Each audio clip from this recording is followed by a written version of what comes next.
Pray. May the words of my mouth and the meditation of all of our hearts, may they be acceptable, and may they be pleasing in thy sight, O Lord, you who are our rock and our Redeemer. Amen. So there once was a man who wanted to become a monk. So he showed up at the local monastery, and he went before the abbot, and he says to the abbot, "I would like to be a monk." And he said, "Sure, we'd love to have volunteers for this.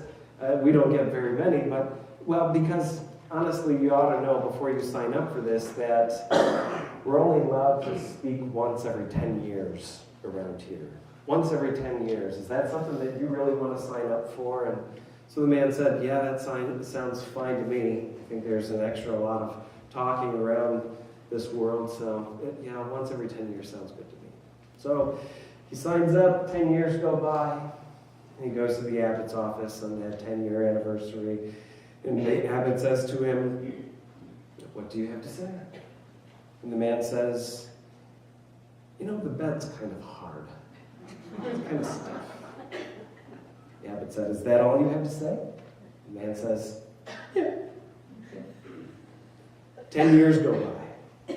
10 years go by, and the monk comes in and sits down in the abbot's office, and the abbot says, "Well, what do you have to say now?" And he goes, "The food around here, it's a little bland." Abbot's like, "Is that all you have to say?" He goes, "Yeah, pretty much. I'm good." Then another 10 years goes by. So this is now 30 years. 30 years that this monk has been there, and he sits down in the abbot's office, and the abbot says, "So what do you have to say now?" And he goes, "You know what? The water's always cold here. I quit." And the abbot looks at him and he goes, "You know what? It figures. All you've been doing around here has been complaining ever since you got here."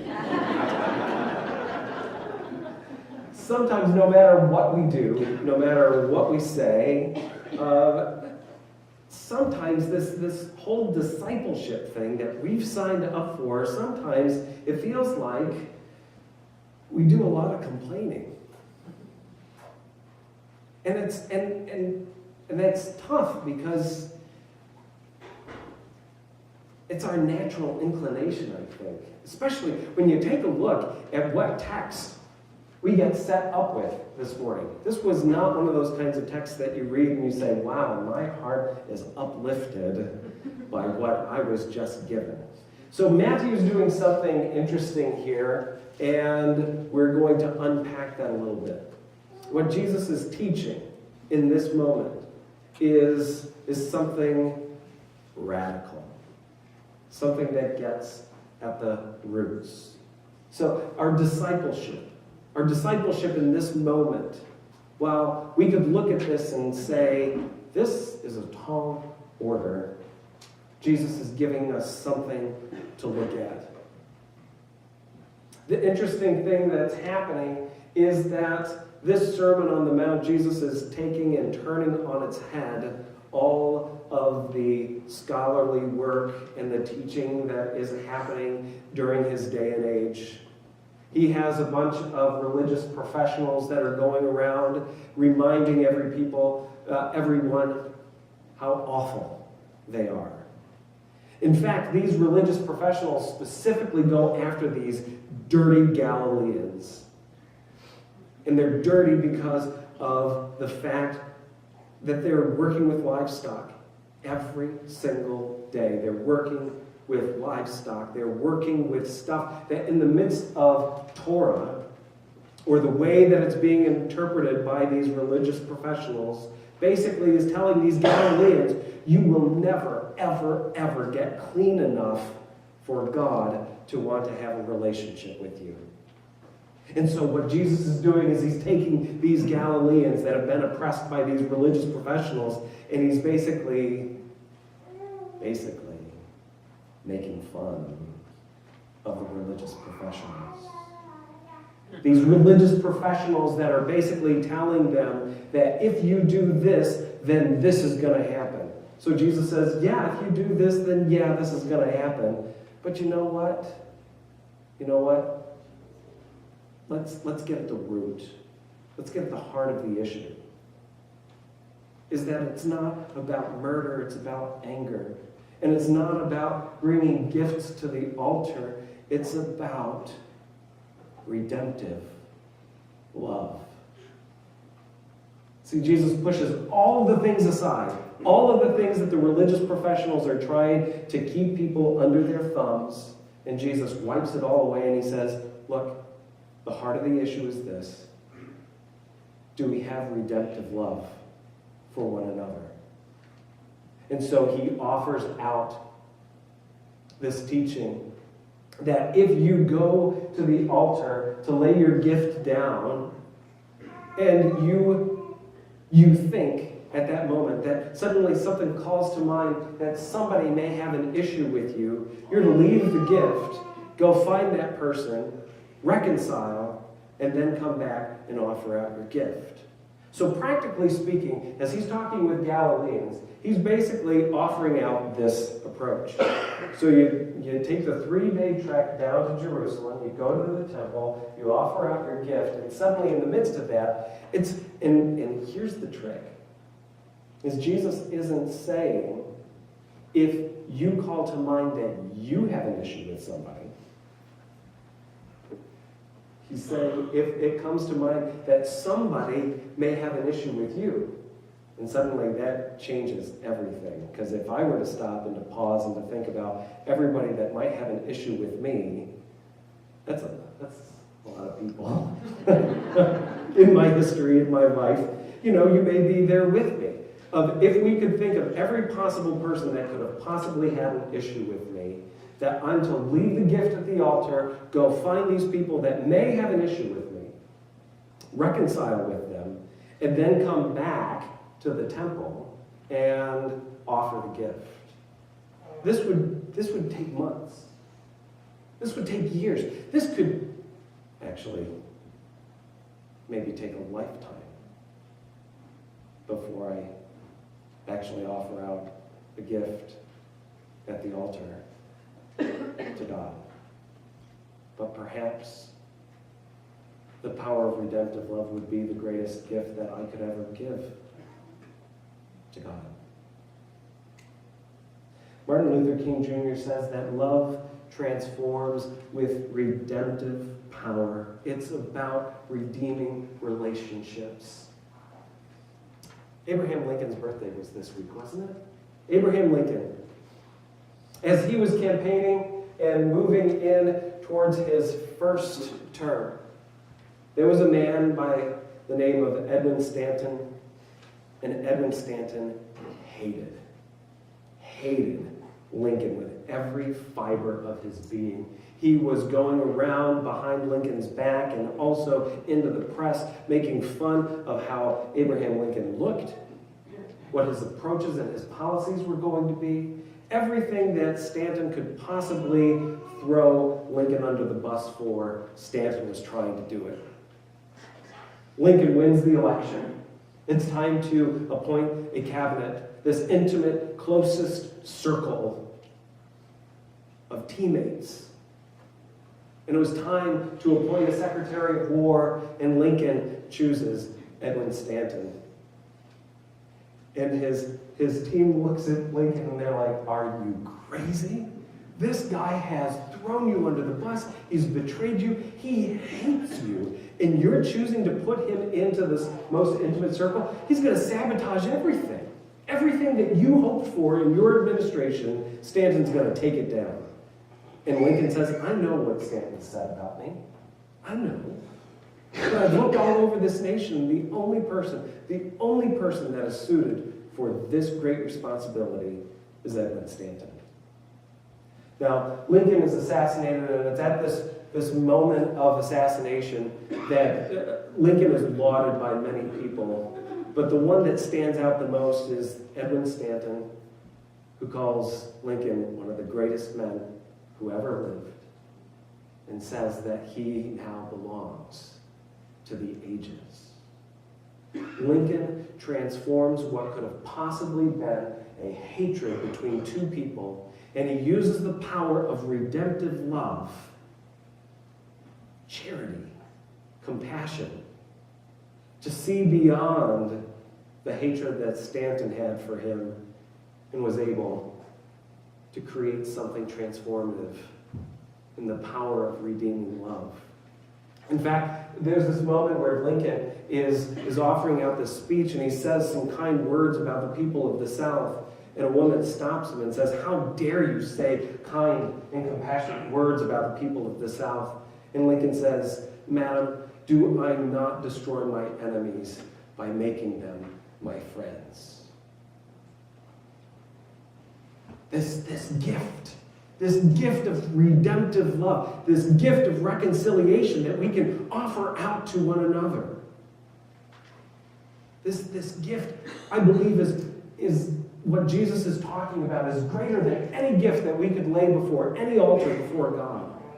What could please God more than the transformative power of redemptive relationships? What a wonderful, wonderful gift that we can offer. A gift that reminds me of this wonderful story. There was this remote village, and there lived a peasant girl who was the most beautiful in the land. Sure, she was decked in the rags that her parents could afford, but even in the midst of those rags, it was clear that she was the most beautiful, beautiful woman in the land. The king was riding his hunting party through this area and into this village, and he spotted her, and he fell in love with her beauty. He jumped off of his horse, fell at his knees in front of her, and said, "Will you marry me? I must have you." And she looked at him and said, "Come back tomorrow, and I'll give you my answer." Now, this girl was wise beyond her age, wise beyond her years. She knew that her beauty would only last for a certain amount of time. And she knew that the king would eventually grow tired of her. But she also knew that she had to take care of her parents. So when the king arrived the next morning, she said, "Yes, I will marry you, but on one condition, that when you have grown tired of me, and when you're ready to throw me out of the palace, that I will be able to take from the palace that which I treasure the most." And the king said, of course. The next day they were married. And as their marriage went on in years, sure enough, the young girl was right. He grew tired of her beauty. And the fighting began, and the quarreling got worse and worse, until the one day that he said, "I've had enough. I'm kicking you out. You're going to leave the palace, and I'm sending you back to your hovel with your parents." And she said, "Yes, I understand. But I hope that you will honor your promise to me that I get to take from this place that which I treasure the most." And he said, "Yes." And so, as was their custom, he needed a sleeping potion each night so that he could actually fall asleep. And she was the one that made it. So she made it especially strong that night. Not too strong, but especially strong. And he went into a deep sleep, deep enough that the servants could pick him up and put him into the carriage. And so they went that night, and he awoke in the morning, and he looked around at her hovel and said, "What's happened to me? Have I been kidnapped?" And she says, "No, I'm in my hovel, and I've brought with me from the palace that which I treasure most." And the king was filled with shame and filled with the power of redemptive love, and they hugged and they embraced, and they went back to the palace to live out their days in peace and harmony. The power of redemptive love. Redemptive love is truly the only thing that will bring us peace. The power of reconciliation, that transformative power that we receive from Jesus Christ, that gives us then the power to reconcile with one another. It's our wish. It's our wish to be at peace with one another. Just like long ago, there was this holy man who was traveling from village to village, and it was Christmas Eve. And it was cold and blustery, kind of like here, right now, in Queensbury. The rushing wind was blowing him through, and so, of course, he stopped at the door, the first door within the village, and he went inside and he met this couple named Brendan and Maureen. And Brendan and Maureen welcomed him in, sat him down, gave him the finest dinner that he could possibly imagine. They gave him the finest that they could offer. And he slept well that night, and in the morning he said that he must be off, and they implored him to stay, but he said that he had to go. So they fixed him this wonderful breakfast to send him with enough energy and on his way. And as he was about to leave, he stood before Brendan and Maureen, and he says, "One wish. What is your one wish that I may grant you with a blessing before I go?" And Brendan and Maureen looked at him, and they said, "You know, to be honest, we bicker a lot with each other about little things, and we bicker with our neighbors about little things. We wish for peace between one another. We wish that we wouldn't quarrel so with one another." And the man looked at them, and with a wink and a smile, he goes, "Your wish has been granted." And he went on. A year later, the holy man comes back through town, and this time he stops at Nathan and Martha's house. Now, Nathan and Martha, they are mean, nasty people. They're like the poster children of mean and nasty. And so he stops at their house, and so they decide, they've heard from Brendan and Maureen about this guy granting wishes, so they're like, "Right, let's see what we can do here." And so they cook him up this wonderful dinner, and Martha's cutting up the finest pieces of the meat, and she sets those aside for her and Nathan to have after the holy man leaves. And so she sits it down in front of him, and she says, "We have brought to you the finest that we have." And so they had dinner, and then in the morning, it was time for him to go, and they were more than happy to send him on his way, but not before they received the wish that they were looking for. And as he was putting on his coat, he saw them standing in front of the doorway, blocking his exit, and so he said to them, "What is it that you wish?" And before either one of them could even look at each other, Martha wishes for the fanciest dresses and the nice velvet gowns, and at the same time Nathan is spewing out that he wants bigger barns and more farmland.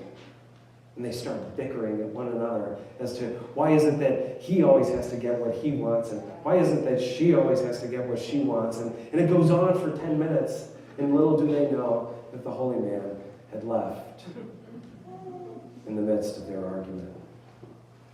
And when they realized it, they both wept that they had missed this opportunity of receiving the blessing because they were bickering with one another. They said, "What fools we've been, that we would choose to bicker and to fight with one another rather than finding out what it is that we truly, truly need." And so a year goes by, and the holy man comes back into town on Christmas Eve, and they were waiting for him. And so he came to Nathan and Martha again, and things had changed.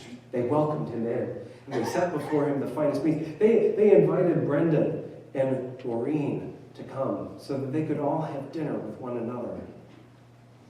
And it was at dinner that Nathan and Martha said, we don't know what you did when you left us last year. But things have been completely different. Our lives have been transformed. We all have been at peace and in happiness and in unity with one another. We don't understand. What did you do? And he says, with a wink and a smile, I did absolutely nothing. I did absolutely nothing. See, this is the first time that you've said to yourselves that redemptive love brings peace and happiness. And when now that you have searched it and have wanted it with all of your heart, your wish has become the action. And the action has brought forth the result. See, when you have wished for this with all your heart, he says, the wish becomes the action, and the action becomes the result. There's a guiding principle that I'm choosing to elect within my life, and I hope that you would join with me in this. There's this wise statement that says, in essentials, unity. In non-essentials, liberty. In all things, charity. And when with all your heart, your wish becomes the action, may our actions bring the results. Amen.